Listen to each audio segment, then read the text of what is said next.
जन्मदिवस राजमाताजीचा यांना माझा मानाचा मसा कसला विचार करते शुभा कोणता विचार वचनाचा ते सर्व विश्वास पात्र आहे जगवांच्या प्रेमाला बासुंदीची गोडी त्यांच्या प्रेमासाठी आम्ही मुलावेडी त्यांच्या प्रेमासाठी आम्ही मुलावेडी खरंच असे मला तरी वाटते आजोबांना काय वाटते माहिती आहे का तुम्हाला दुधापेक्षा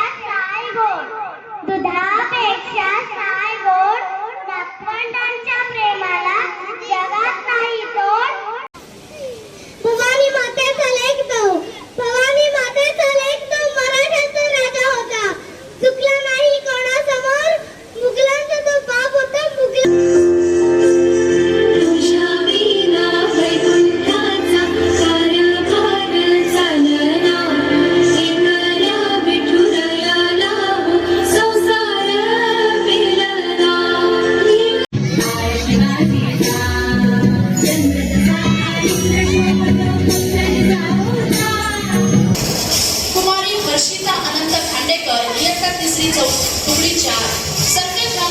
पुण्यतिथी निमित्त घेण्यात आलेल्या भाषण स्पर्धेत प्रथम, लोकमान्य टिळक पुण्यतिथी निमित्त घेण्यात आलेल्या भाषण स्पर्धेत प्रथम, पाठांतर स्पर्धेत प्रथम आणि वेशभूषा स्पर्धेत प्रथम, सर्व स्पर्धेत ही मुलगी प्रथम आलेली आहे. सर्वांनी जोरदार टाळ्या वाजवून तिचं अभिनंदन करायचं आहे. चिमुकल्याने गायलेल्या पोवाड्याने रोहे अष्टमीकर मंत्रमुग्ध झाले. चिमुकलीचा रयतेचे राजावर असलेले प्रेम व निस्सीम भक्तीच्या माध्यमातून गायलेला पोवाडा ऐकताच सुनील तटकरे यांनी चिमुकलीला उचलून मांडीवर घेऊन भरभरून कौतुक केले.